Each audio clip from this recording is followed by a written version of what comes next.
Hey guys, welcome back. It's Friday night. That means it's time for the Creative Cranium. Great to see you guys. I apologize for any Wi-Fi issues I might be having. I am broadcasting live from my hotel room in Sarasota, Florida. So thanks for coming tonight, gang. If you wanted to, let's take a second and we'll go around the room and we'll introduce ourselves. And also, please tell us what you're mostly known for. Randy, let's start with you. What's mostly known for? No, we're not here to discuss our porn career. Anyway, You can if you want, man. I'm looking for viewers. I'm fine. Randy Zimmerman, editor-in-chief, Arrow Comics, arrowcomics.store. If you want to see a great variety of comics, including Herobot Zero, which is a 3-foot tall giant robot that defends his city from large monsters as long as he does it on the clock. Books like Paragon, which is a superhero story, The Fool, which is a funny superhero story, and there's much more over there. Take a look over at arrowcomics.store. It's not all me, but there's a lot of great stuff over there, and there's a lot more great stuff coming. Plus, nice. I do 2 shows here on the Indie Comics Network, Comics by Night, Friday morning at 5 a.m., and Sunday Funnies, Sunday morning at 9 a.m., where we look at some great comics. You guys are pretty busy over there. Great sequential art. Yeah, we try to be. Yeah, nice. Well, thanks for coming. And there's more coming, too, which is really cool. So next up, I got Rob Moltari, one of my favorite creators. Rob, of course, we already know each other, but tell the viewers who you are and what you're mostly known for. Right on. Yeah. So I'm Rob Moltari. I'm the creator and writer of Nightwolf and the spinoff series Snowpaw. I'm self-published through Lone Wolf Comics. And currently right now I have a campaign running for volume 2 of my Nightwolf series. This is volume 1, much like volume 1, volume 2 has a die cut that I'm trying to put out. It's a connecting one to this. And then you can find me at Lone Wolf Comics on Facebook. X is, I guess now it's what it's called. And Instagram. You can also find me at Rob Moltari on all of those as well. And lonewolfcomics.com. Nice. Well, thanks for coming on the show, Rob. I look forward to hearing some of your answers. Well, thank you for having me again. Of course, brother. Hey, and it's always a pleasure to see my co-host, JD Calderon. JD, how are you doing? And first, tell us who you are and what you're known for. First, I'm well. And, unlike Randy, I don't mind bringing up my porn career. But I'm best known for the Oswald Chronicles, Tall Tales Online, .com, and running Kickstarters as frequently as possible. Good Lord, how does he do it? Hey, listen. Welcome, John W. Glad to see you in the comments. Hey, we got Vic Medina in the house too. Good to see you, brother. So tonight we're going to talk about some convention tips. So I'm going to launch right in. One of the guys mentioned the other day in the groups, one of the hardest things we can do as creators is to get invited to the various conventions as a guest. So the first thing, how do we do that, right? It's kind of hard. I've had some success with this, but I'm going to go last. Randy, I want to hear how you could get invited to a con as a guest. I've known people for decades. I've been doing this for a long time. And a lot of these guys that invite me to shows, I have had at shows that I have done. So we know each other pretty well in the area. 2 sets of shows that I do every year whenever I'm invited. I try not to do shows unless I'm invited. So that's so in your case, that's the way to know. It's who you know. Really. The 2 big shows I do every year is a Great Lakes Con down in Detroit at the Macomb Community College that's run by Mike DeSantis, and the Grand Rapids Con that's on the west side of the state. I live here in Michigan, just a little south of Flint. Oh, so nice. That a couple hours away from the house. I tried to do other shows. I've tried to do other shows. People just don't want to invite me. Right. It's one of the hardest things. So the takeaway from Randy is who you know. Let's jump over to Rob. Rob, do you get invited and how do you do it? Mostly, I agree with Randy. It is a lot of networking. I was invited to one in Chattanooga, Tennessee last year. That happened to be because the guy who was running panels happened to back one of my Kickstarters. And then he liked my stuff. He was like, hey, I want you to come do a panel, so he invited me down. I got a couple of nice tables down there. So I think, again, it's kind of like happy accidents, networking, but also kind of think about it this way too. Most often people aren't looking to invite you. You kind of have to put yourself out there. Much like with let's go to fan expos, for example.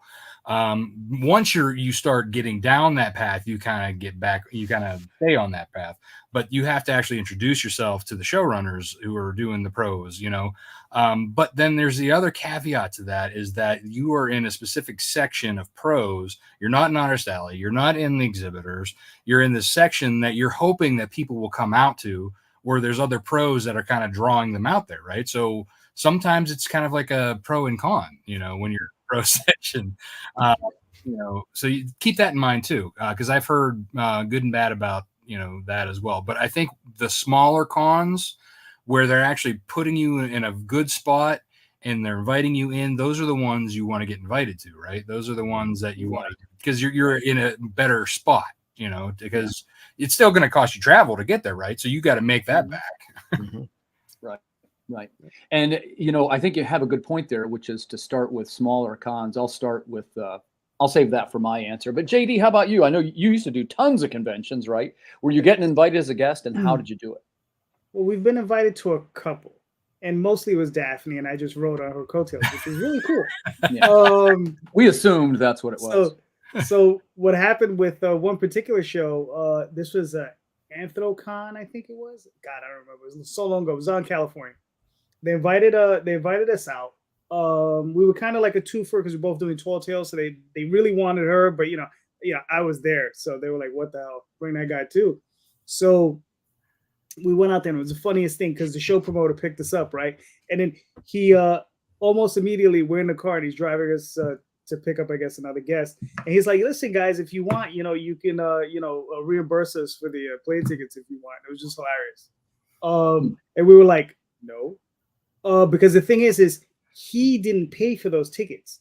Those tickets were actually voted on by the fans, and they're the ones that paid for it. It's just the promoter was shady as F. So, gotcha. Wow. Yeah, crazy. Yeah, and that's definitely a thing out there. People to be aware of. Some of the con promoters are a little bit shady characters.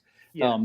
I wanted to sort of jump onto something that Rob said that I've been doing lately and having some success with, which is start with the smaller ones. There's nothing wrong with the smaller conventions. And then you sort of leapfrog up to the larger and larger ones. I started a couple with, a couple hundred customers, a small one. And it goes by what he said, which is meeting the promoter and trying to develop some kind of relationship. And in my case, I usually offer a door prize. Cool. Which is usually suitable for a smaller con. And then, in my case, I say, hey, well, I just got into Harrisburg. How about getting me into Hershey? Okay, I got into Hershey. Will you guys let me into Baltimore? I try to leapfrog it into other ones.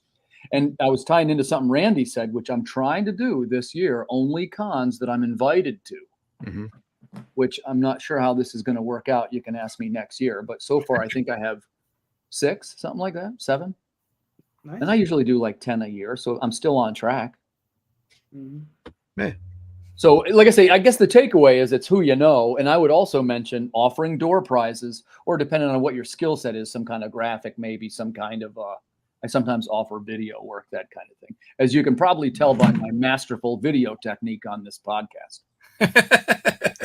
You weren't supposed to laugh right there, so let's keep going. Hey, I want to ask this. One of the concerns that I have about conventions, parking is exorbitant, and it probably seems like I'm exaggerating, but let me give you a for instance. When I went to Fan Expo Philly, parking directly increases how close you are to the venue, right? So what I want to ask is, I think coming out of Philly, my parking bill for 3 days was well over $100. It was closer to 120, which, you got to sell it. Yeah, it's right up there, right? It was 40. Yeah. It was up there. So my question has 2 parts. I'm going to start with Randy. Is it worth it to get cheaper parking and walk your stuff across, 3-4 blocks, however it is? Or would you rather pay the higher amount and take the parking right next to the venue? Well, first off, you want to go in and unload as early as you possibly can, just to avoid any type of crowd trouble. You drive up, you drop your stuff off, you put it behind your table, then you go to the cheap parking. Then you walk back in. But saving and keeping your overhead as low as possible is really the key to making these shows successful. Well, whether you're attending or organizing or whatever, that's the way that you have to go. Totally agree. And that's one of the things that to me just adds up fast. It's the incidentals. And $120 of parking and $120 for a tank of gas. You're gonna have to sell a pile of books to get all this covered. Yep. So, Rob, let's jump over to you. Do you have any kind of parking advice, or what do you do when you go?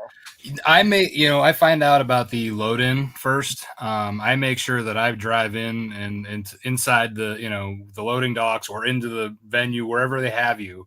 Because then that way you're not, I learned very early that like parking and dragging all my stuff across roads and this and that's a pain. The first time that I actually did the load in, I was like, why haven't I been doing this? So you definitely want to wait your turn. You want to get loaded in, drop your stuff off, go park.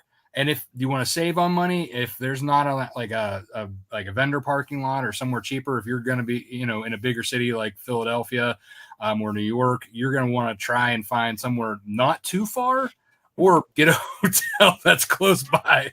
But even so, you're going to be paying, in Baltimore, you're practically paying for your parking at the convention, and you're paying for parking probably at your hotel. Right. So like my trick for this year's Baltimore, because I got in this year, and I'm actually driving 20 minutes from outside of the city in just to save on. I'm staying in for the cost for even an Airbnb or a hotel. I'm driving 20 minutes to a Hampton. Nice. Where are you staying? Do you mind if I ask where you're staying?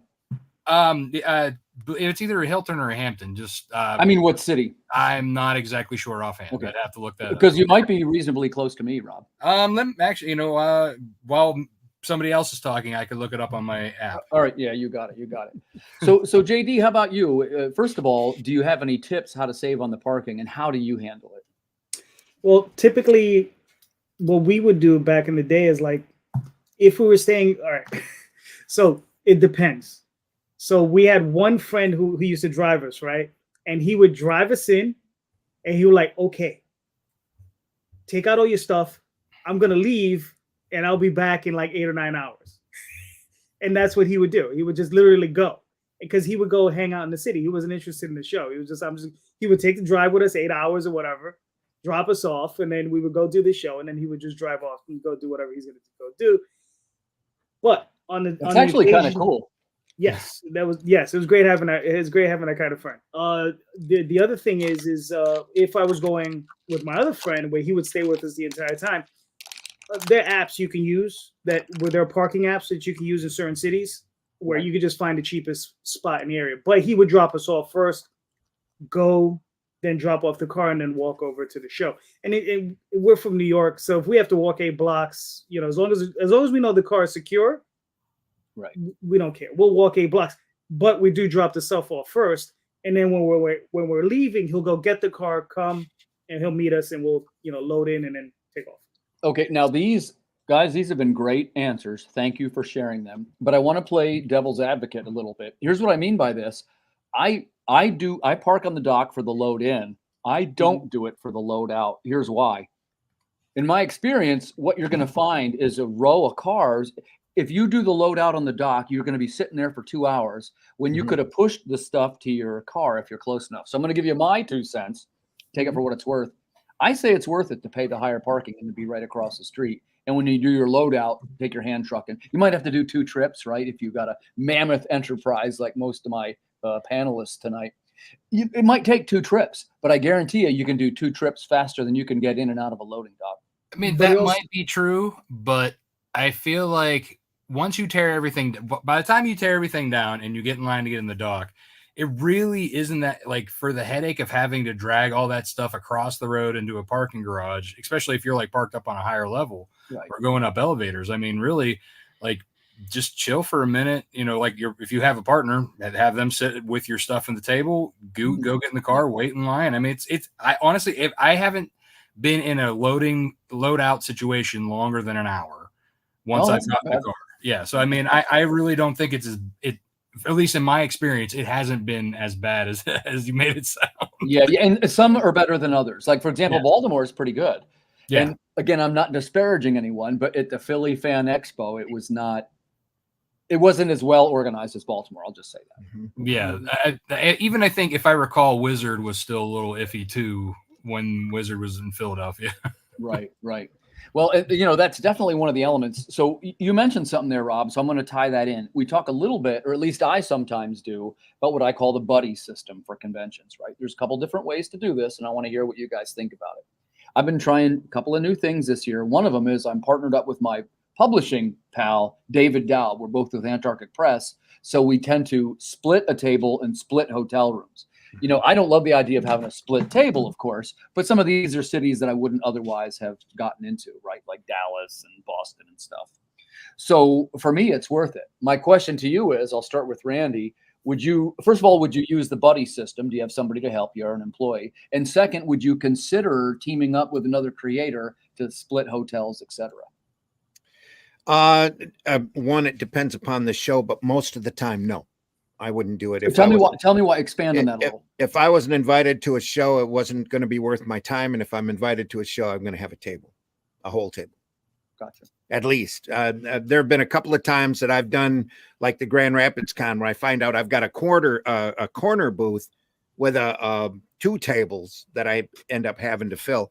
And I like to travel light when I do shows. I've got a heavy duty roller hand cart that'll flatten out. So I run with 3 long boxes, 1 short box, 1 large tub, and my back shade to enlarge and put behind me. So when I get 2 tables, I freak. I have to stretch everything out and open the portfolio and it's a happy problem is what I call a happy problem. Right, the right problem. Yeah, but I wouldn't share. I was offered to share a table if I wanted to pay for it at a local show here, and I refused because, well, for one, I didn't want to pay for the table to start with, and for two, the previous year I was there as a guest, and it was an absolutely lousy show. Gotcha. So I decided when you say lousy show, sales are low. What does lousy mean? Well, there comes a time once a year, maybe twice a year, where you get the convention from hell. Where everything goes wrong, everything's mismanaged, it's terrible coordination, the help resents anybody asking them any questions. In this particular show, there were 2 large arenas, and we were stuck in a secondary arena where they didn't direct traffic flow at all. They had a little sign up that said, hey, there's a second arena that hardly nobody went into. And then it was a 2-day show. On Sunday, that arena, half of that arena lost its electricity. Wow. So it was dark. So even when you came up into the first arena, you looked into the second arena, it was dark. And I did absolutely crap at the show. Plus the help that was there, what little help that was there was belligerent and very rude to everybody. And it got to the point where another guest that was sitting next to me overheard someone say, these are just comic people. We don't need them. Oh my gosh. Wow. And so that was it for me. I wasn't invited back this year. Everybody that called, they removed the second arena. They narrowed down to 1 arena because that's probably all of the vendors that they could possibly get. And then they sold out. They said they sold out quickly. We'd be put on a waiting list. And if we wanted to pay regular table price, they'll let us come in. And I'm like, nope, done. Not interested. Not going to do it. And it's a local show. I mean, it's local to the Flint area. So, and now everybody knows what it is if they're from the Flint area, because it's just about the only show in town. But it was absolutely disgusting. And it was, like I said, a show from hell. And you'll get those every once in a while where you go and absolutely everything's wrong. And you don't make any money. And it's just a really bad time overall, just completely negative experience. But, Wow. Did I answer your question? What was I do. That's a good answer. That's a good answer. Sorry, I'm venting about this one show and just no. And I'm going somewhere with this, and I'm going to work that in a second. So, Rob, how about you? I want to know the same thing. The first thing is, do you use any kind of buddy system? Do you have employees, or would you consider teaming up with another creator, say? So, I mean, I'm sure you guys have seen my setups, right? Right. I have. That's one of the reasons that would be hard to do sharing, unless it was one of my artists. So sharing a table, probably not. Whereas sharing a hotel room, that's a possibility. Or Remember, that's the main Yeah. part. Yep. Actually. Yeah. So I would definitely do that. And then so a friend of mine comes with me usually. My wife doesn't care to come all the time. She basically picks the ones, like she likes Motor City, she likes Baltimore. Those are the two that she's like, those are mine. But my friend April, who's like my wife's best friend, she knows how to talk comic speak better than my wife does. So she knows how to sell, and she's very with like, how to help me at cons and everything. So it's she's usually my go-to con buddy. And I usually get an Airbnb. So she has a room, I have a room. Because that's usually cheaper than getting 2 hotel rooms. Yeah. So I mean, like, but in cases of like, I don't know if you guys know Ted Sikora. Little. Yeah, he is actually an hour from me. He lives in Akron. And so he and I usually run the con. Oh, did I do the thumbs up? So he and I usually run in the same con circles. So we try it. We've talked about it. But like for Baltimore didn't work out because my wife is coming. So I was like, no. And this he and I are going to both be in Buffalo at the end of June. That didn't quite work out, just because I had already booked my room by the time he brought it up. But I mean, going further, like he and I were talking to like kind of figure that out to see, for sharing costs on that. Right. And it is a puzzle, and it's not a perfect scenario to have to share anything at all. So JD, how about you? Are you a buddy system person? How do you do it? All right, for the tables, no. It's just Daphne and I insist she has to partner with me because I'm usually paying for the table, but she has to work the table while I walk around the show. So that works out that way. I pay, she works. Okay, so that's how that goes. Let's make a quick comment. Hold on. Let's make a quick comment about that right there, JD, because I do the same thing. I think it's equally important to be selling at the booth, but equally as important, and sometimes it's a little more important, to walk around and meet and network with the other creators and take photos and try and advertise and market and that kind of thing. So you mentioned something that's really important. I just wanted to mention it. Yeah. But in all seriousness, when it comes down to actually sharing hotel rooms and stuff, that we've done a lot. Like we used to do San Diego, and we would all get our own separate tables. But we had one year there was like 9 of us in a hotel room. We've had like, it was like 2 twin beds, 2 people per bed. We had 2 rollouts. Guy sleeping on the couch, someone sleeping in the bathroom. I mean, there was just bodies all over the place. I think I get the picture. I get what kind of party you're having. Okay, JD. So it was one of those things where it's just, we would just have people all over the place. But I mean, it was all good. We were all friends, so we were all young and doing whatever. Yeah. So I mean, and the thing is even with that, it still ran us like $350 a person. With 9 people in the room, it was still $350 a person. Yeah, because it was San Diego and we were there for like 7 days. Yeah, and it was just ridiculous. Yeah. Well, and this is precisely my point. And I will say that first of all, if you're a viewer watching this is why we ask these guys that have got a lot of experience with it, because we see some differing viewpoints, right? I'm still a fan of teaming up, but I actually get why Rob said, because he's got really a giant display, and not for nothing. Some of Rob helped me design my display, which in many ways mimics his.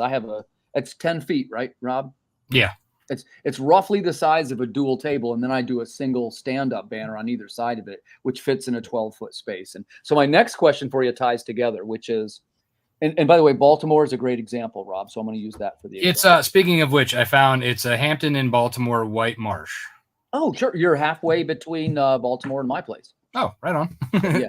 Well, we should definitely get dinner or something. Yeah, we'll figure something out. I got some details about that. But what I wanted to say was, in most cases, and I think this is what Rob does too, I think that, I forget if we talked about this. It was Matt Knowles that mentioned it. You're trying to make a visual impact. And if you're in Artist Alley, it's something like 300 other artists. It's difficult to get noticed. So what I try to do is I do a double table and I try to shoot for an end cap, or maybe it'll be a corner is even better. Mhm. But you don't always get that. So my question to you is this, and by the way, this isn't perfect either. That's why I want to hear what you say. Having a double table, of course, is twice the expense, and you're definitely going to need employees. So my question is this: in a place like Baltimore, you have two choices. You could buy 2 artist alley tables, or you could buy half of what they call an exhibitor booth. And let me take a quick second and explain that for people at home. Maybe they don't know what that is. An artist alley table is just what it sounds like. You're in a table right in the row with all the other artists. It can be great. If you have 2 together, you might stick out a little bit more, but it's double. An exhibitor booth is like a big thing by the entrance where they put the big names. Okay. And the reason why is because it's a more expensive spot. It's in the busy area, and it kind of has these backdrops that go the whole way to the ceiling. And I think it might be a 10 by 10 on each side. So you'd actually get a larger space for less money, but you'd be splitting the exhibitor, if you understand what I'm saying. So actually, I want to ask Randy this first. Randy, would you consider splitting an exhibitor booth rather than doing a double artist alley? Oh yeah, I would. You All would. depends upon the show, though. If the show's going to be really, really big, and I think I'm going to do real well, then absolutely. Now, I don't know the terms of the exhibitor. On the website, it probably still has one name, and you might be like additional guest or something. Does that matter? No. Yeah, it doesn't matter to me either. Okay, so you made that one kind of easy. Let's hear what Rob has to say. Rob, you have enough to do an exhibitor. And one of the reasons why I'm asking, I'm gently fishing to see if you might want to do that, because I'm considering that too. But would you consider half an exhibitor booth over, is what you usually do a double, Rob? It depends on the show. I've done 10 by 10 exhibitors, and I've done double artist alley. I've done corners. I've done end caps. Which do you like better and why? Well, I definitely, if I can get a double end cap, that's preferable. But for the most part, doing a double artist alley is probably the most financially sensible. Right. Because, you know, it's close to an exhibitor, but you're getting more table size, and you're keeping the tables to like basically together. Or if you're getting like an exhibitor, you have to play around with how because you're either doing like the corner to the L table, or you're going to do the U shape. It's kind of like a hit or miss depending too on the show, you know, where you're going to be. I know for example, Steel City Con, if I ever do that again, I would definitely be in the exhibitor area, and I would get 2 tables or and then there because the way they have it set up is you're in one big room for the exhibitors and you're in a whole nother room for the artists. So you're basically already separated as that is. And then Cleveland, it's one giant area. So I did an exhibitor this year for that. Boston, I've done both. I did artist and I did exhibitor. I felt like the exhibitor I did very well. Artist alley, though, I felt like this is like when I first started out, when I was in Artist alley there was a lot more people looking for comics. So again, you're kind of like trading off. You know, most people know to look for comic books in Artist alley for right. It's a little give and take. It's a little give and take. Yeah. But I think it's also too luck of the draw where you're getting put. You know, I know that in Cleveland, I was kind of a little bit further off, whereas like Ted was more down the main strip. And then I think Henri was also down. Henri Campaign, he was on that same. Oh yeah. He's my new buddy. Give him a shout out. We're going to be doing a show together. Oh, nice. Yeah. Very cool. Yeah, he's a good dude. I enjoy running into him often. Yeah, thanks for saying that. He and I are going to do a sequential page review twice a month. Oh, nice. Very nice. Cool. Yeah. Randy would like that, I think. Yeah. Probably you all would, actually. All right, well, thanks for sharing that. So, JD, I think last time I saw you, you did have you're an Artist alley table, but somehow you guys had got over close to the exhibitors. To clear this up for folks at home, and I'm using general numbers, but usually an Artist alley table is going to be about $300. I'm using like a Baltimore, you know, 300, 350. You can do a double table for around $650, or you could do half an exhibitor. It's about an $1,100 spot. You could do it for about $550. So the exhibitor might be a little less, but it's got some of the challenges that Rob mentioned. JD, what do you have to say? It's the reason why I don't really do shows anymore. Tell us more. What do you mean by that? I honestly find them to be way too expensive, right? And they keep getting more. They keep raising the price every year. Right. Oh, they yeah. keep raising the prices. We're going to every talk year. about that too. We're going to talk about that. I mean, because the thing is like, you know, all right, think about Baltimore, right? Let's say you get a double booth or whatever. You pay what, $600? All right. Let's talk about Jay, my co-host, who's ill, and I hope he's watching because I'm gonna rip a new one. Oh, I didn't know.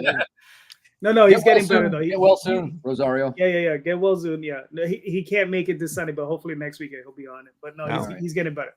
But in all seriousness, like, you know, he spends a lot of money to go to New York Comic Con. He buys, he gets his space. It's usually about $1,200, $1,400.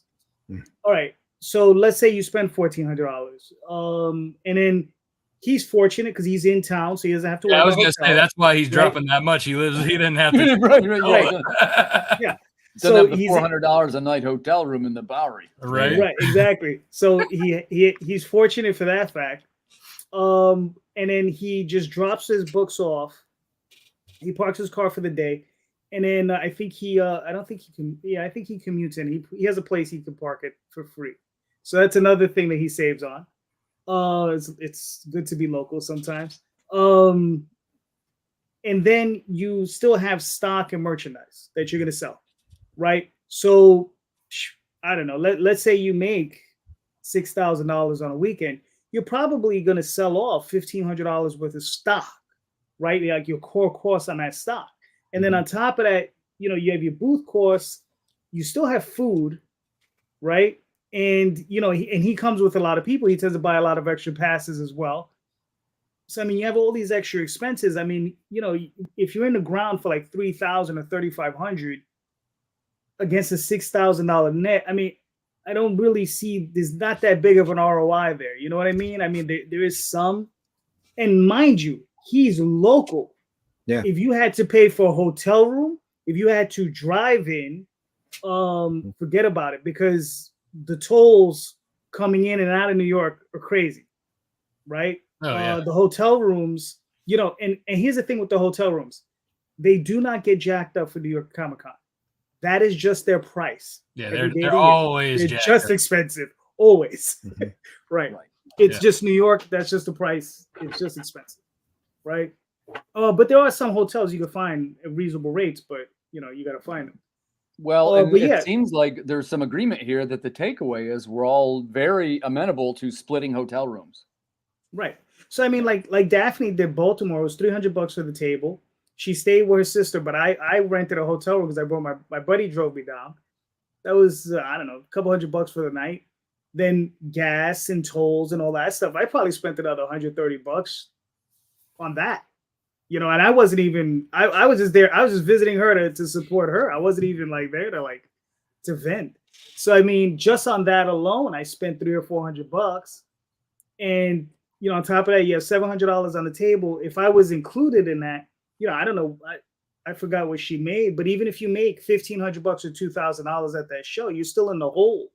You know, you're only going to make so much. So that's why, I don't know. That's why I have a difficulty with doing shows anymore. And like I said, we've done. Well, hold on, back up because I got a question about that. And actually, I want to ask everybody this because the next thing JD knows that I'm going to say is that the comic conventions are about sales, but I like to talk out of both sides of my mouth. They're also about marketing more than sales. Here's what I mean by that. What we're trying to do is to get people to say, Nightwolf, what's that? You know, Oswald, what's that? We want them to notice it. In other words, it's almost an advertisement, right?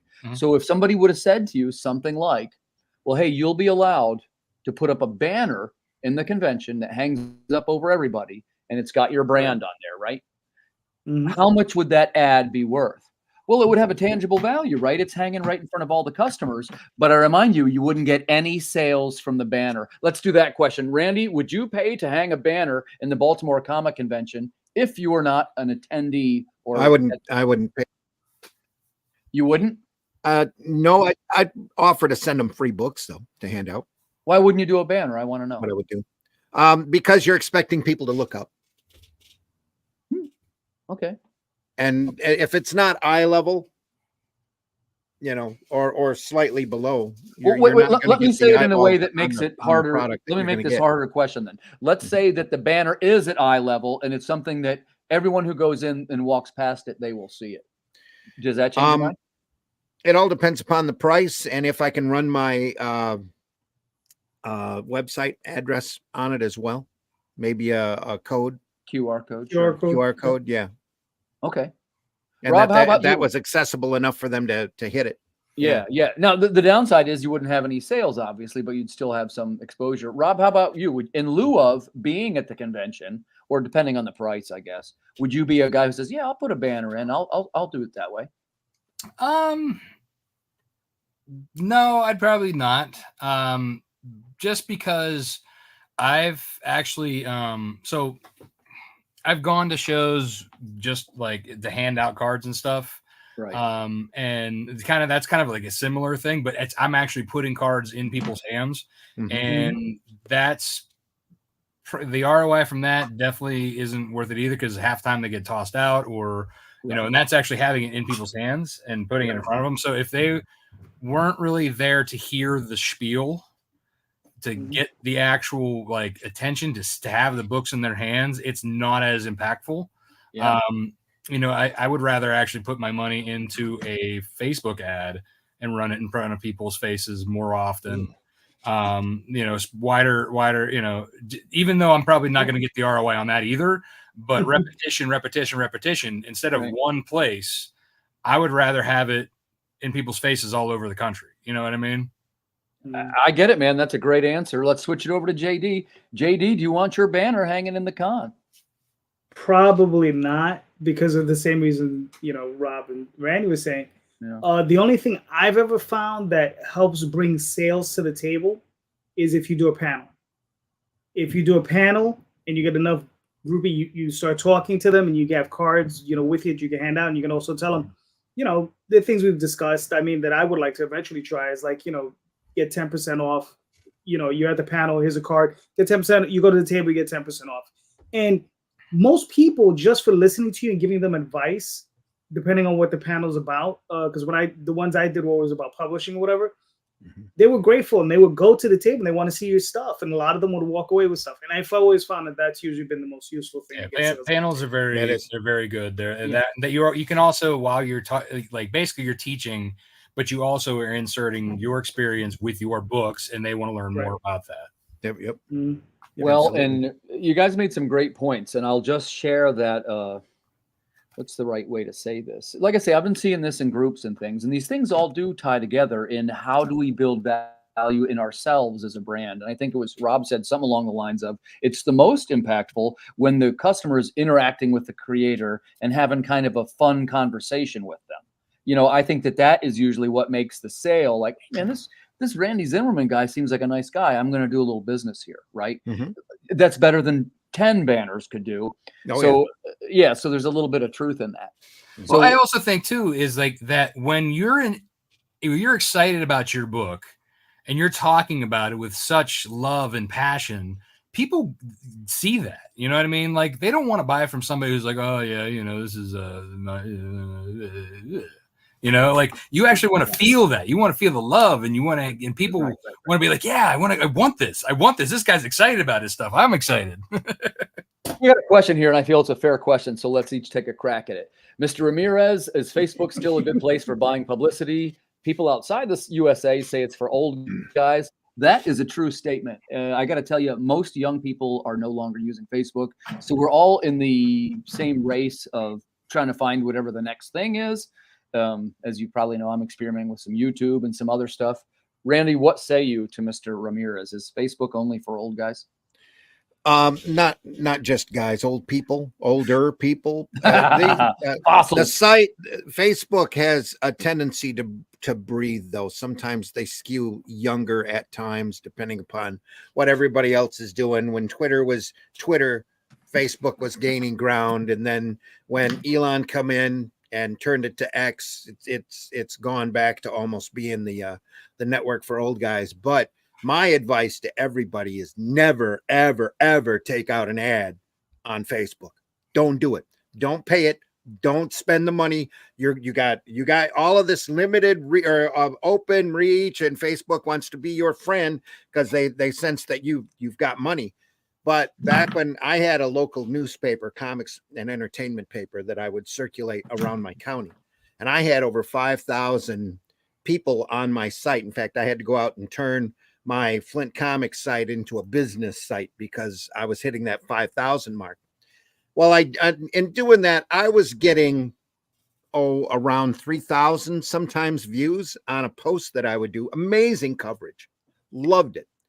I throw a convention in the fall and I'm a little worried about publicity. And I think I'm going to take out a small ad on Facebook. And I did that once and I watched my viewer count drop by a 0, literally. And I'm sitting there going, what are you telling us? Are you saying that the Facebook ad hurt you? It did. It hurt me seriously.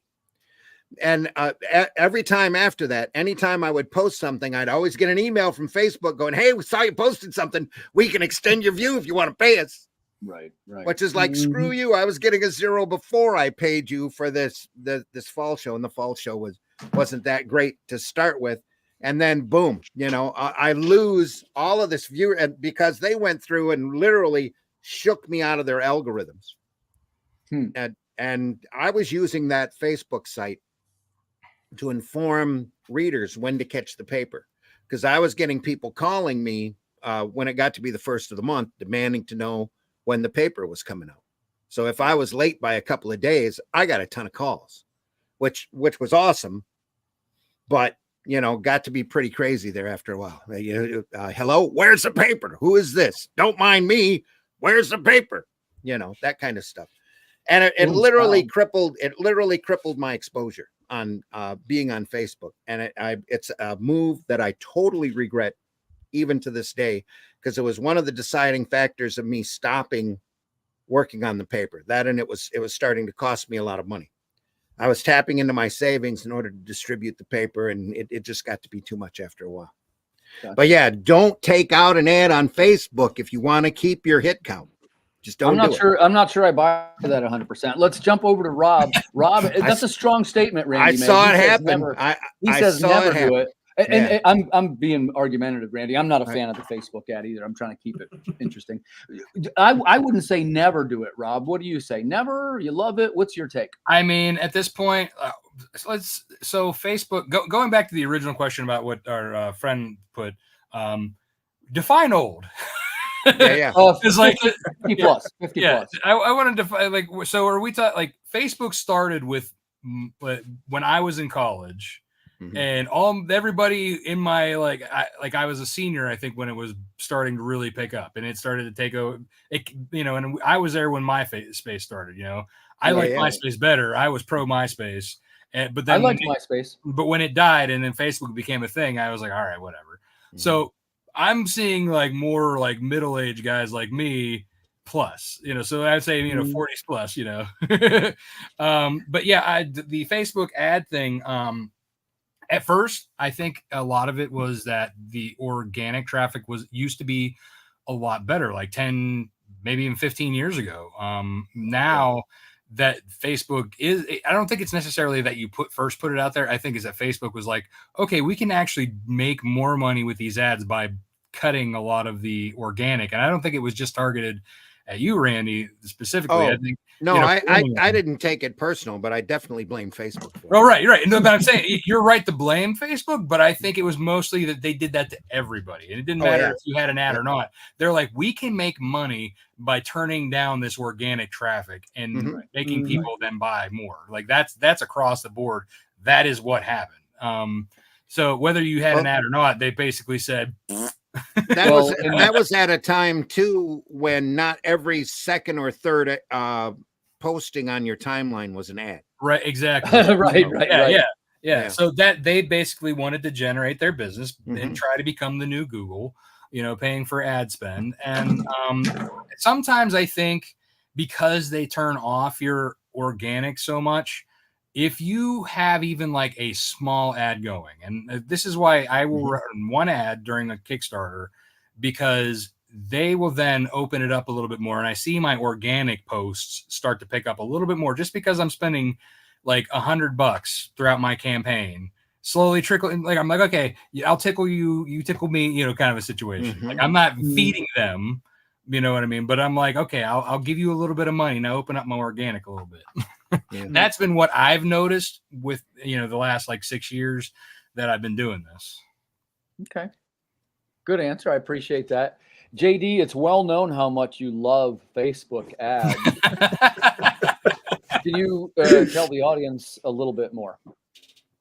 Well, to answer Choppy's question, you know, yeah, it is like Rob said, I would imagine probably mid-30s and up, right?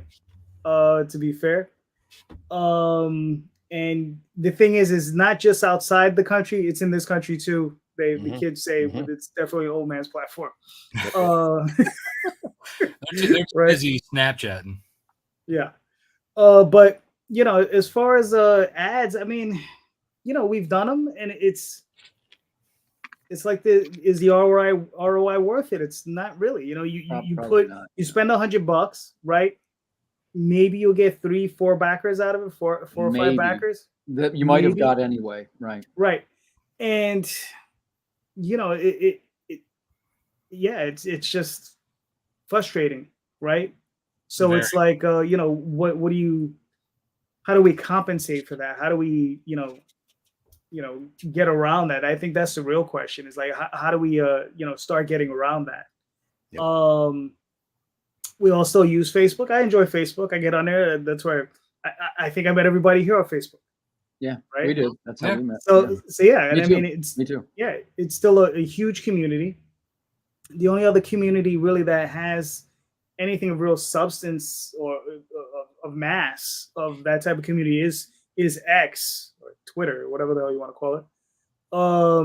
I feel like it's more disheveled though, because of the way that like the tweets are like, they kind of just, it's all over the place. Yeah, like I feel like this is more of a cohesive, like Facebook's more like where you can actually chat a little bit more. You know, it just, I don't know, something about it. Whereas like I never quite, even though I do X, I never quite got on board with it like a lot of people did. Yeah, right. I mean, yeah, I rarely have a conversation with anybody on there. Like, I mean, like I'll go in, I'll look around for a little while, I might post something, and I like a retweet. I'll retweet a couple people, and we'll be out, and that's it. It's just, you know, I just don't find a lot there. And I mean, Facebook is cool, but you know, I don't know.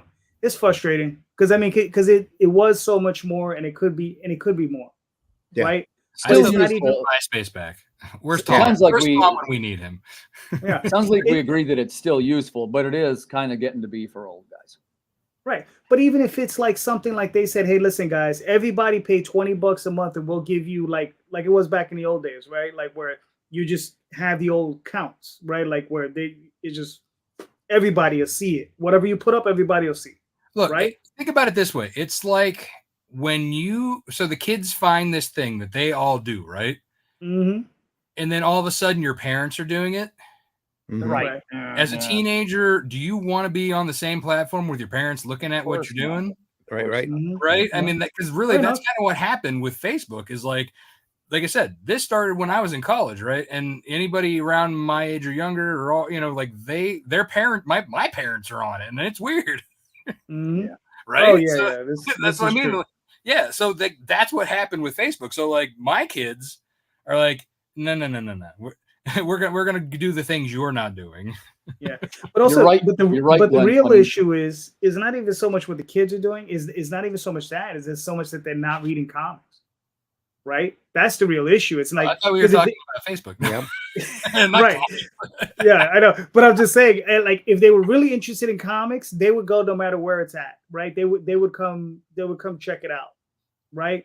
But in truth, they're not reading comics. You know, they're not. They're probably reading manga. Maybe they'll go to like, I don't know, one of these other webtoons or something. They'll read something there, but they're not reading the stuff we're producing for the most part. You know, it's just a bunch of other people like us, you know, who are far and beyond way more intelligent than those other individuals. Oh yeah, I think that my kids into it, and they don't read comics at all. They're like, you know, we're too busy killing each other on, Fortnite and shit. Nice. Yeah, that also stems from perceived entertainment value too, as far as Hold on. readership goes. Randy, tell us what you mean by that. I mean, the readership has to get a level of entertainment out of it that makes them want to come back and buy the next one. Hey, Mike. And that's been a problem for about the last 20 or so years when you're one of six, unless you go to a bookstore and pick up a collection. Mm-hmm. So there's not a whole lot of done in ones out there to pull in a new audience. So they'd rather sit and play a video game or sit and watch something streaming than to have to sit there and try to read. And unless it's a manga, which they can pick up, even though they read it in reverse, which has always befuddled me. you get such a large chunk of the story and it moves so fast. When you're done reading 300 pages and it's the equivalent of maybe a 24-pager, a 24-page old Bronze Age story. Right, exactly. Yeah. You've got that sense of accomplishment done though. Oh, I read this big book, and they'll stick it on their shelf or do whatever with it. But like I said, if you can stick there for 300 pages and read the thing in reverse, you've got a lot more patience than I do, because I still go left to right. So I read the page and I turn wrong. And it's like, and I'm throwing out a story. Here, the students read manga. Manga's red hot right now, right? So I guess we do want to turn this around in a way. Let me think of it like this. And actually, we'll start with Rob on this one. How do we reach? Because the thing is, manga is sequential art, whether we like it or not. It should reach the same buyer. How do we reach the person who is a manga fan? Well, so that's a very tough subject, because you can get manga at Barnes and Noble in large collections, and they're cheap. Yeah. Like they're really cheap. And you can get these thick books, for the same price as like a floppy anymore. In America, so almost really unless you're going to go over, to where the manga is being produced and have them make a book for you and do it quickly and relatively cheaply like they do there. That's going to be hard. Plus, the kids reading these, the parents are buying them. So if the parents aren't comic people, they're just going to Barnes and Noble to get the kids stuff that they, or take them and pick out what you want. I'll pay for it. It just, so that's the other thing is they're the parents are the ones with the money. The middle-aged people are the ones with the money. The kids are, they say, okay, hey, mom, dad, I want this. Or, hey, they work a little bit to get their pocket change for their, allowance or whatnot. But they're generally, unless they, with us, this is an assumption. If you're anything like me, growing up, finding comics on the spinner rack and then going into a comic shop and growing up that way, that's kind of something you immerse yourself in, right? So these kids don't get that as much anymore. So they're going, to the Barnes and Nobles, or they're seeing things online. They're watching these animes on, TV or Tubi or whatever, streaming services, and then they're like, oh, well, I hear there's a manga, so I'm going to go get this. You know what I mean? So that's, it's not so much that we can compete with it. It's just trying to figure out how to get in front of it with your stories. And you know what I mean? That's kind of where we, the whole marketing thing, talk at cons. I've sold to kids. I've sold to to the parents of kids. When you're there talking to them, I've sold to a lot of, teens and from 10, tens up, but on Kickstarter, there's no kids there. The parents are buying for themselves. Adults are buying for themselves. So to say you're going to reach a younger audience, it's not going to be through Kickstarter. Believe Kickstarter's a noticeably older audience. Well, that's because they have the disposable income to pay for the higher priced books, and they're coming here for the more premium stuff. When I put out my kids' book, that's Kickstarter is not necessarily where I should have started with that. Where I should have started with that was going with cons, building up an audience with the kids, or going to book signings at libraries, going to schools, reading to kids. You know what I mean? That's kind of how you get to the younger audience. You got to go to where they're at and then find make sure their parents are there, so that they're the ones they can go back and say, hey, mom, dad, I want this. Kickstarter isn't that for kids, because people aren't buying stuff for their kids that are going to come out months later. Kids want the instant gratification to have it now. Yep. Mhm. In my opinion, there's three on ramps for kids into comics right now. One of those is obviously manga. The Mhm. second one is Scholastic with Dog Man and the Cool Cat Comic Club, which has done more to get kids into comics than Marvel and DC have done in the last 20, 30 years. And the third one is those Archie digests that are at the grocery store that the grandparents buy for the grandkids because they remember Archie being wholesome and good and have some funny quality stories to him. And if you've looked there or looked at those digests, you'll see there was an entire period there in Archie's publishing career where they were going for the realistic look. They wanted Archie and all of the characters to look like actual human beings. You go to the grocery store now and they're not there. You might get an ad or two for some book or a movie or whatever TV tie-in they might be able to produce. But the majority of those volumes, those digests there now are all the old style 50, 60 stories with the dot eyes and the real simple Dan Parent and Dan DiCarlo artwork in it, or new stuff that they've plugged in that's more superhero oriented using the Archie superheroes and the Red Circle Archie superheroes blending in.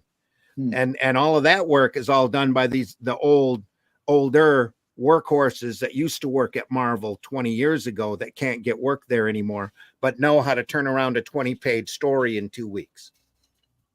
You know? Yeah. I also want to say thanks too. We're getting a good active comment section tonight. I don't think we heard from JD on that last question, did we, JD? No. Well, my thoughts on it are simple. It's the real problem is that we just don't have the reach of distribution. We go over this on my show all the time. Is like, Right. I get into arguments with JD all the time. He is Over this. difficult, admittedly a difficult guy. He just does it to poke you. Yeah, I know. And trust me, I poke him right back. So it's one of those things. But it's a thing of it's like Rob's saying. It's like if we don't have access to where the eyeballs are at, we're screwed.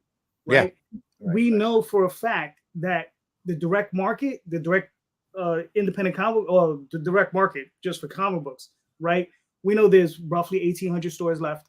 Of those 1,800, maybe 350 stores are selling independent comics.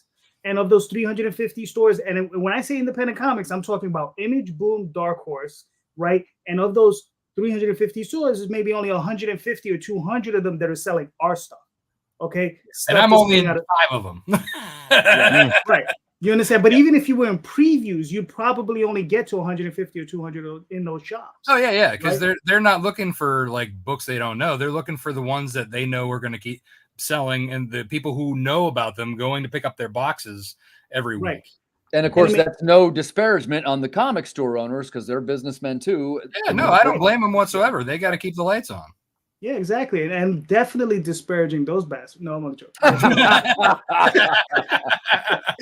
But the thing is, the problem is that we have lost a healthy dose of curiosity, right? When I was a kid, Marvel and DC were the only things out, right? And I mean that was it. And then when I got to see my first independent comic, which was Jack Kirby's Captain Victory. Captain Victory. PC. That was the first independent comic I ever saw, and I was like, "Whoa!" And it just attracted me to it. And then eventually came out Elementals and Captain Paragon, all this other stuff, and all this stuff started coming out, and I started buying all this stuff feverishly. And I still kept buying Marvel and DC, but I was also on the lookout for this other stuff. And I think there's a thing where it's become people just go to what they know. And they're not looking for stuff outside of what they know. And this is I think is a very true fact too, because I can relate. The reason that when I first started getting into comics was I remember watching the Hulk, the X-Men pilot, all that stuff in the 80s. And then also I remember there was a Pirates of Dark Water comic that Marvel had put out to go along with the cartoon in the 90s. So this is during the period where and Batman, that's another thing big that, I remember watching the cartoons first, then watching the movies. So a lot of that stuff, that's what drew me into comics was I saw the things that I was seeing on TV in on the comic stands. And when my mom was helping me learn to read when I, was a kid, the comics were my go-to. So I would see the things that I would want to read based on the things I was watching. And so that's again what you look at, and then that opened up the whole new world to everything else, that getting into comics, and you see everything, and you grow from there. Yeah. Yep. I mean, I just think, like I said, we're locked out. Like, how do you get into Barnes and Nobles, right? I mean, how do you do it? How do you get it? How do you get it high into Amazon? How do you hit those numbers? The only way to do it is you have to have the cash to get in, and nobody has that level of money. I mean, you could take Polito, everything he earns, everything that all the creators earn, and I mean, we probably still couldn't crack that damn market. Because it is Not just yet, not yet, JD. Okay. I don't want to be a cynic or anything, but But Polito has it. He has it down where like he has his following from way back, right? So he's been now he's doing it the way like he's reverse engineering it by doing Kickstarter with his double size, triple size books and breaking them up into single issues and then distributing them. So like, not only is he double dipping, but he's doing it masterfully. You know what I'm saying? Like, no. Listen, he has it down pat, but that's not what I'm talking about. I mean, even then, he's probably, even through the direct market and whatever he's doing, he's maybe selling 10,000 books, right? Right. That's nothing. Oh, yeah. In comparison to like what a top ranked manga or even a middle ranked manga sells.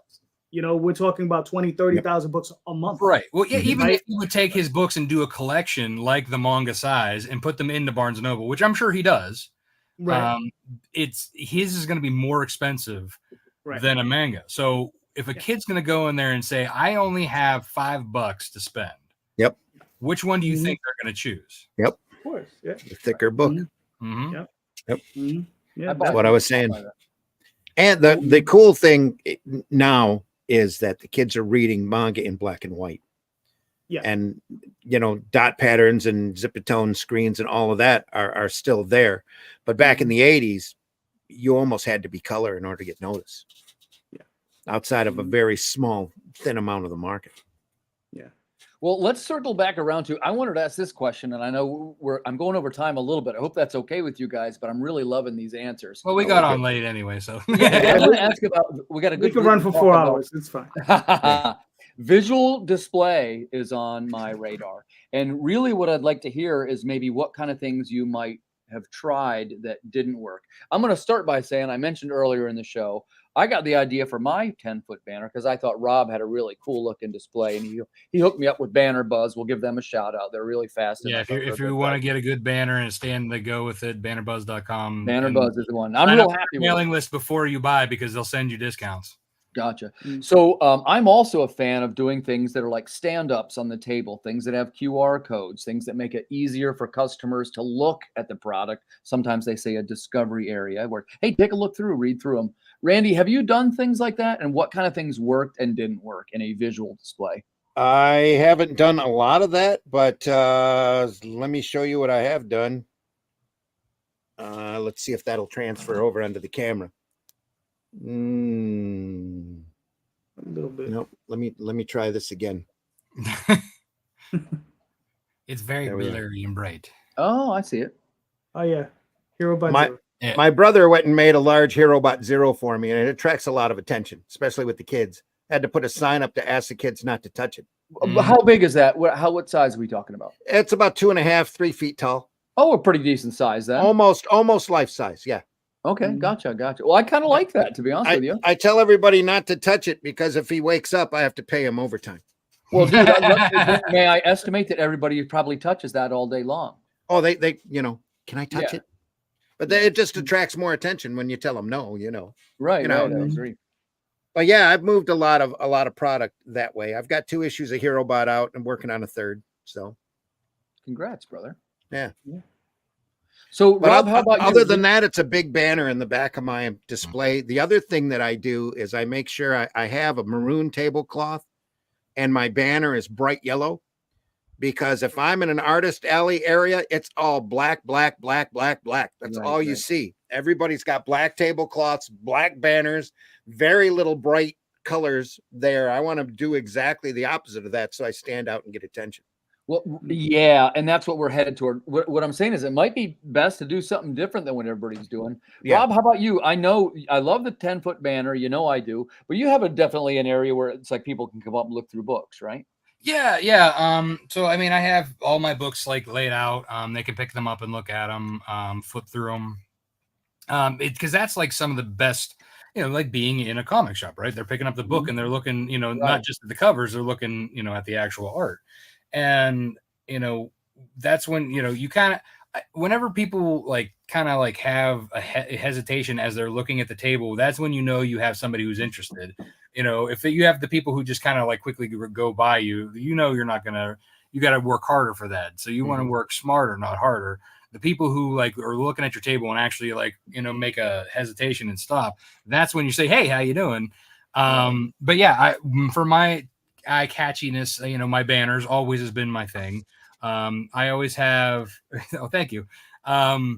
Yes, but even from when I first started my first table I had one issue. I put out my character designs. I put out the cover in print size and poster size, covered my table. I had my banner in behind me. It wasn't even the big one. I just had a 6x4 one for my first banner.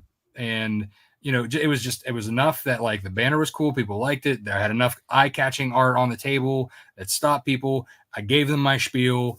And then from there, I just kept getting bigger and bigger, got a bigger banner, had more stuff on the table. I even did a statue of Nightwolf once.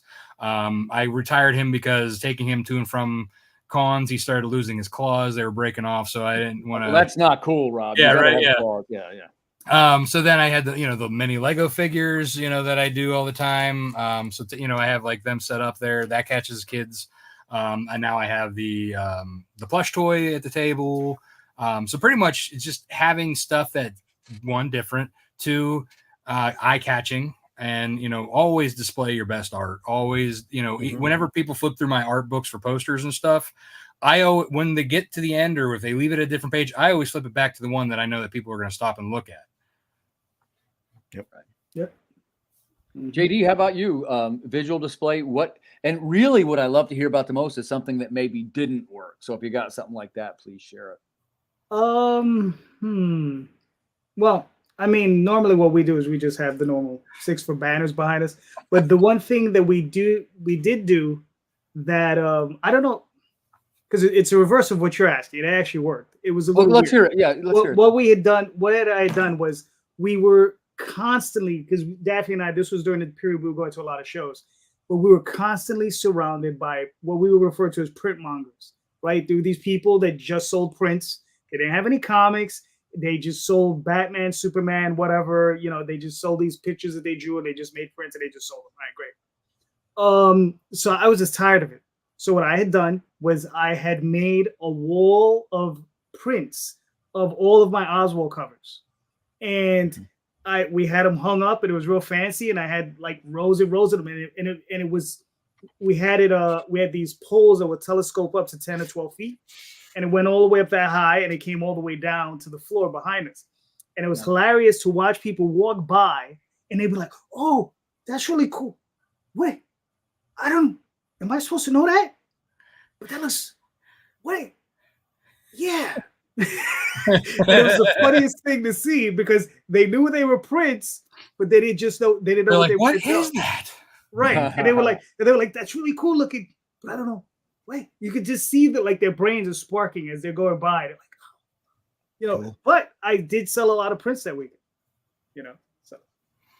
I appreciate you sharing that. This is just one man's opinion. I have mixed opinions about prints. I do sell them, but I try to make it a really small part of what I'm doing there. Mm-hmm. I'm probably leaving money on the table,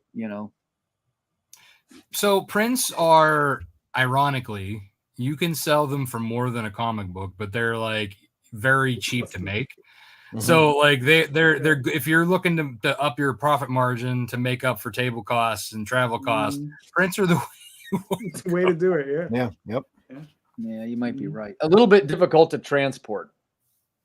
I mean, yes. Not really. I mean, it depends on how you do they it. don't fit in. They don't fit in a comic box is the main thing. Well, I have a military size Foot Locker with wheels on the back that I used to just lift up in front and just wheel them out. And that's actually what I still use too. It has all my banner stuff in it.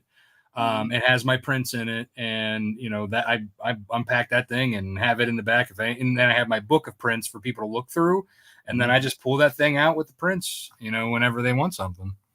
Yeah, most of the prints are 11 by 17, and if you ever pick up a large size box for either UPS or FedEx, they'll fit right in there, nice and snug. And that's true, but it does, and I do have those, but it doesn't stack. Like when you go to load in and out, it's like one big cube you're pushing, and the prints are, to me, always the one that sticks out over the box is not uniform with the others. Yeah, I like to complain about insignificant things. Yeah, I mean that's I mean, if you have OCD, again, that's all about finding like the ways to bring stuff in is like like I said, I got this Foot Locker, and it's probably like about 4 foot like long, and then probably about like a foot or a foot and a half wide, and it fits all of that stuff in, and I could put 2 rows of 11 by 17s in that thing and pile that stuff up, and then put my fold up banners in there, and the banner stands, that all fits. You know what I'm saying? Like, it's just finding the things that works for you that also fit in your car. And then if you have, I got one of those like, it's a collapsible, like it's kind of like, and I'm able to like basically put a bunch of stuff on top of that and pile it up. So I don't even have to like wheel that thing anymore. I just put everything. You do your load in one trip. Actually, go around the room for this one. Randy, you can do one trip going in? Yes. Yep. Hey, that's the whole idea, though.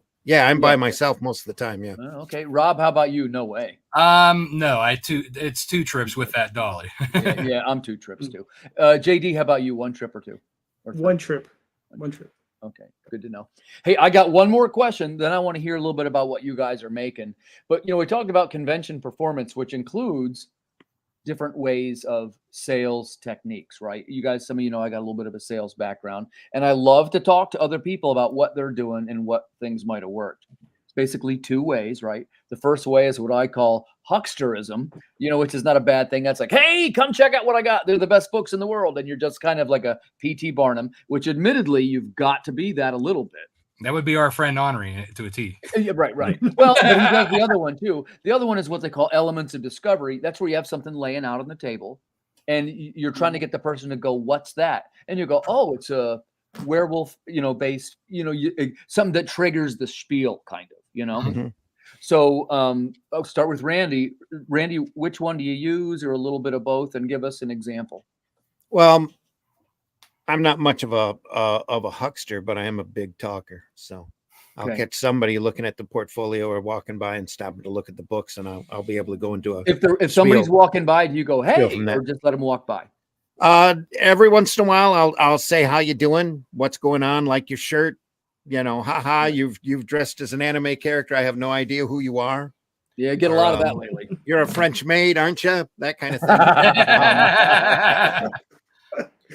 But no, most of the time it's all somebody will stop. That's why the HeroBot statue works really good for me, because you get the young kids coming up and looking at it and goes, that's my robot. Also, having 3,000 copies of a comic that you can just give away also comes in handy too.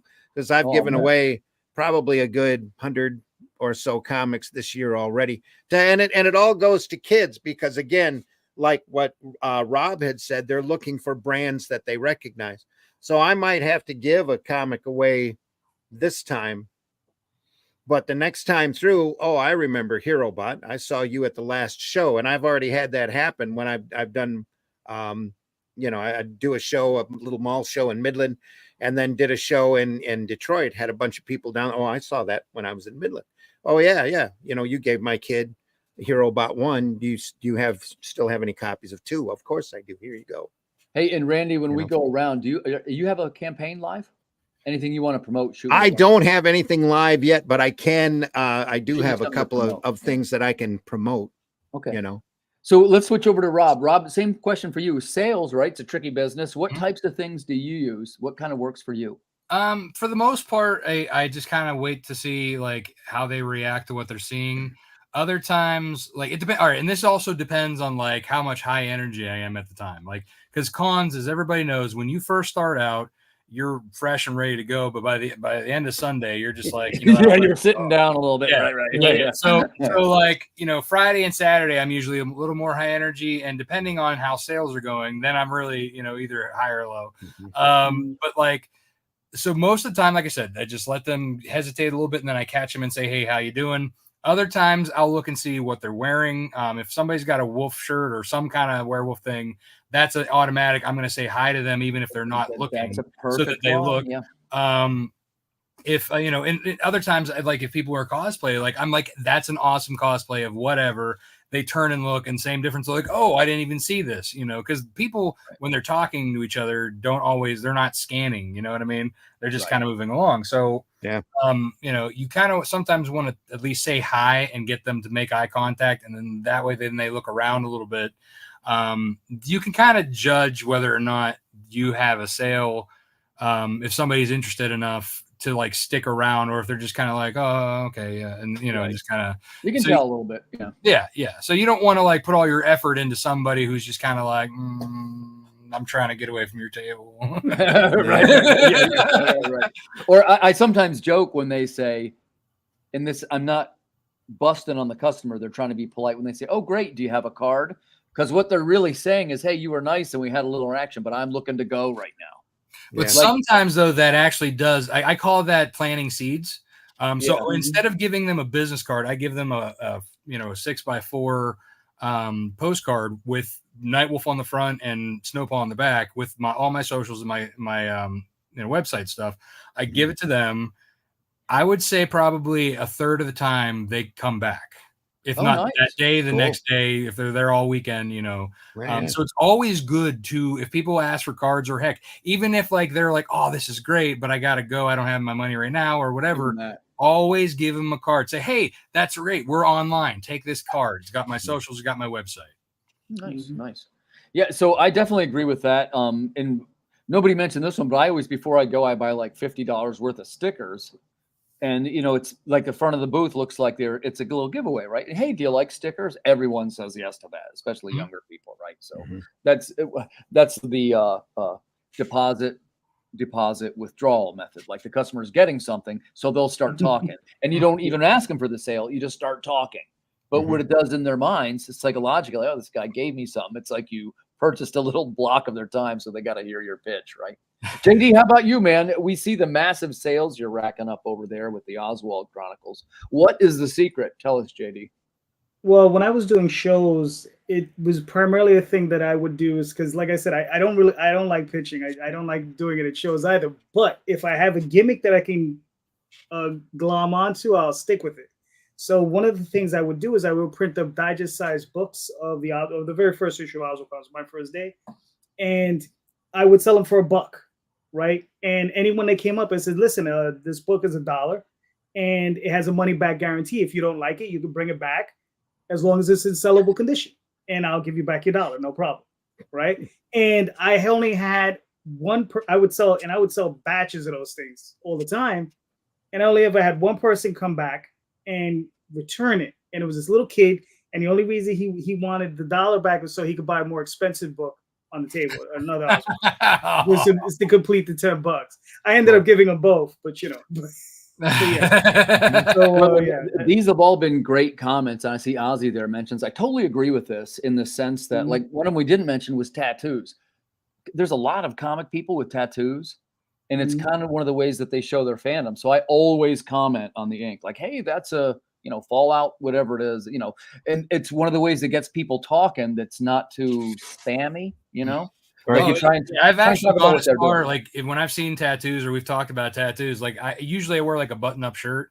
I've actually gone as far as unbuttoning my shirt and whipping out like my this was one of my original drawings of Nightwolf when I was 18 that I got tattooed as a graduation present to myself. I've actually had conversations with people about that. Well, and the truth is, the meaningful engagement, I'm always fond of saying this one, because it sounds like most of us do it this way, but it starts with becoming a likable person to the customer. They've got to say something like, "Hey, this Rob seems like a pretty nice guy. I'll spend, JD really took a minute to explain to me." you got to earn the sale, Yeah, you're selling yourself as much as you're selling your book. Yep. Yeah, totally agree. Totally agree. And hey, so man, there's been some great answers tonight, and I sense that we could have done this for quite a while. I'm sorry I went over, but I also want to hear about the cool things that you guys are making. So let's start out with, let's see who we got here. JD Calderon. Again, I love the title, My Time with Clive. Can you tell us a little bit about this project and who is going to love it? Well, everyone's gonna love it. So just go out and get it when it comes out. No, this is a 200-page graphic novel of a period of Oswald's life called My Time with Clive. He's in dream and he's traveling around. He's doing a kind of like a walkabout, and he's trying to clear his head. He went through some stuff and he's trying to like clear out his mind, but he's going through all these crazy adventures. And during one of these adventures, he runs across a giant-sized cyclopean babe seraphim.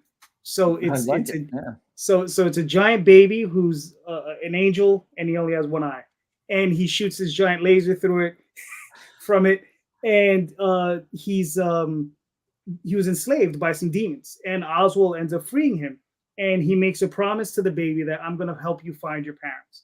And for this volume and the second volume, that's the entire story. It's about him rescuing and trying to help this baby named Clive find his parents. This sounds great. I love your titles. I love how you come up with these titles. Thank you. It has a literary feel, Yeah, I try. Like I said, it's one of those things. One of my big influences growing up was reading Harlan Ellison, Lovecraft, all this stuff. Absolutely. And when can we expect this to? When can we expect it to launch? What is that? Oswald was innocent. He shot nobody. He shot nobody that day. Glenn would know. He's written a couple books on the subject. So yep, that's pretty much how he rolls. Okay, so check. Here's something for you. So. Magi's Grace, which was a campaign I just recently ran, that went out this past Monday. Tall Tales, which is a campaign Daphne run, which I was also a part of, that shipped out Tuesday, Wednesday, and I think tomorrow is the last 2 packages going out for that. Tomorrow, I will be getting the books for my last Oswald campaign, so we're hopefully going to ship that out by Monday, Tuesday, and then this will probably go live on Friday. Okay, cool. I'll announce it on next week's show then. Just a quick call to action. These are great products over there being made by JD. Terrific series. He's got a long history of fulfilling orders on time, so you can buy with confidence. My Time with Clive.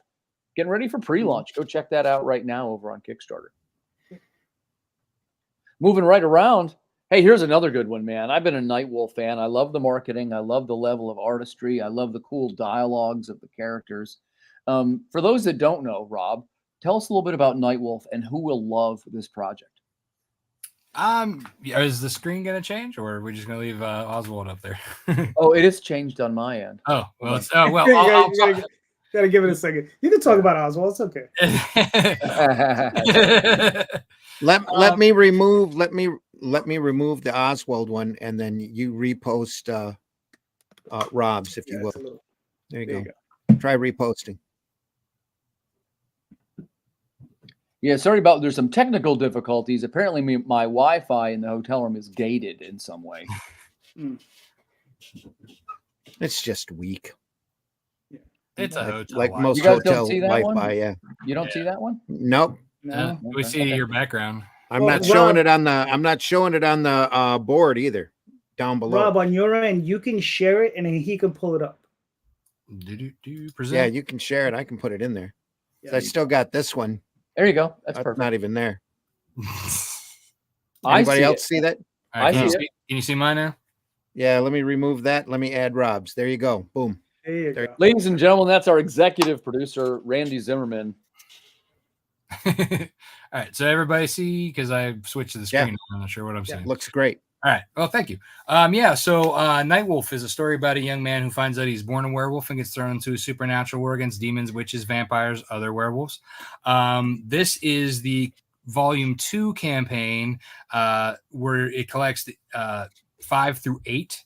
And it also has 16 additional story pages by guest writers and some additional pinup art. Volume 1 is also available, which I was showing earlier, which it would be at the die cut, where we also have soft covers for those who prefer the soft, easier to digest, if you will. And a little show that die cut one again, Rob, just so everybody gets to see it. That's really cool, man. Yeah, so this is really hot. And then with the fun thing is you could look through it like that yourself. Yeah. And then we have the werewolves. So this volume 1 features Nightwolf, and then has the vellum overlay of the character in its human form. Yeah. And then volume 2 focuses on Snowpaw. It has her face underneath the die cut, which let me scroll for that so you can see a little closer up. So it's connecting, so you can see how the front there. So all 3 volumes are going to be connecting with Nightwolf in the middle, Snowpaw here on the right, and then volume 3 will be on the right side. So if you can see the werewolves on that first initial scene, they're fighting. So you see the white werewolves versus the black. So it's going to be a big die cut frenzy that we're having here. But yeah, so then this is the volume 2 hardcover in all its glory with the back and everything. It looks great, Rob. It looks really great. Cool. Thank you. Yeah. And same thing that I mentioned earlier, long track record of fulfilling things on time. Back this project with confidence. Yeah, you're getting some great compliments in the chat here. Let me just. Thank you. Yeah, guys, this is a terrific cover. Yeah. Definitely a recommended product. Mm-hmm. Wishing you best of luck with that campaign, Rob. Thank you very much. Appreciate it. Yeah, we're very close to funding. It looked like we were less than 400. Yep. So yeah, we're almost there. With 13 days to go. Yes, I think we'll do it. Yes, well, I appreciate you coming in to share this with us tonight. That looks terrific. So I guess, Randy, it looks like you're going to have the last word, man. I get the last word. About? Yeah. Let's talk arrowcomics.store. You go over there, everything that's on the store. There's all sorts of different Arrow product. I'm not expanding here. No, that's it. Here we go. There you go. Arrowcomics.store. You can go over there. Everything offered at the store is available for immediate send off, either by email or shipping it to you physically. There's all sorts of different books up there, not just stuff that I've done, though there is a number of those products. I can announce, I'm pretty sure I can announce we're going to have a subscription service available over at arrowcomics.store shortly, where you'll get a digital comic as well as news and a lot of other bells and whistles as soon as we throw them up there on the site. Plus, we're putting together Indie Comics Unlimited, which will be a newspaper that'll be available to the retailers, free of charge to the retailers, that'll talk about indie comics, not just Arrow comics, but all sorts of indie comics. We're hoping to get it covered by the ad costs from different indie producers and other media out there in order to give something on the, not quite like comic book news. That's not exactly the example that I want to use, but it is the same system where there'll be a small stack of Indie Comics Unlimited sitting on the counter at the retailers that are indie friendly, and we're looking for them now, that they can give away to their customers, throw in their pull bags that'll have news, interviews, critiques, special looks at different independent projects, plus a wide variety of different comics. So they're not just going to get a little 4-pager that's got a list on the inside and maybe a Spider-Man strip. There'll be continuing strips in there, and it'll be available every month, hopefully bi-monthly to start with, just to see how everything runs. But we haven't exactly sent out the press release on that yet, but we're hoping to kick that out by the fourth quarter of this year. Personally, the Shadow Kingdom book, which is a Robert E. Howard story that I adapted, that Russ Leach did the artwork for, has been distributed overseas in England and Europe. That's just about done. There's 2 more packages to go out over there. Over here, we've had a small glitch with the proof, at our printer, which we have corrected. It's sitting at the printer now. Our release month for that is June. It'll be out, hopefully, fingers crossed, it'll be out in June.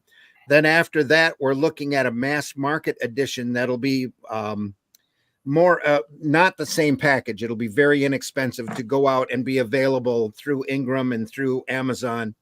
Then we're also being translated into Portuguese by Red Dragon Press and available in Brazil and Portugal, which wow. we're told that the Brazilian market is much bigger than the American comic market. And these guys are phenomenal. If you go over to reddragonpublishing.com, I believe their site is, and look at the quality of books there, it almost gives me imposter syndrome to see all of these great comics sitting there and going, and they want our book. That's awesome. You know, they went through and got a painted cover. They've got a beautiful trailer for it that I just love, even though it's in Portuguese and I can't read it, but I can see my name. I was showing it to the wife and I'm like, watch, just watch. There I am. Look at that. But yeah, it was a lot of fun. Then after that, we have an artisan book planned that'll have the story printed in black and white in hardback, the main comic story, which is 70 pages long, plus a lot of other features inside the book. It's going to be a really nice hardbound package that we plan on offering, probably in oversized treasury size in hardback, which we're hoping to get out there probably within 3 or 4 months. It all depends on how fast we can get the book out of the printer and into everybody's hands. We want everybody to see the book first before we offer the next step here in the States. So cool, man. Well, I wish you every success with that. And before we sign off here, I want to say really thanks so much to this panel for coming in. I feel we had some really great answers tonight, and I hope that's going to be helpful in some small way to the other creators out there. I know that I can get some information from it. And also thanks to the very active comment section. I tried to get to them as fast as I can, like I say. It's, Levi's in the chat. Levi, how you doing? Good Lynn's to see you too. Yeah, good to see you. But unfortunately, we've gone a little bit past our time, so we're going to call it. Other than that, thanks for watching, everybody. Thanks for tuning in. We'll see you next weekend. Next week, Friday night at 10 p.m. Eastern, we got a terrific panel. It's an episode of Creative Cranium. This one, maybe we'll start going to a 2-hour show every week. Who knows? But thanks, we guys. can talk about this for hours. You know us. Yeah, this one. Exactly. But other than that, we'll see you guys next week. Good night, everybody. We can do another 3.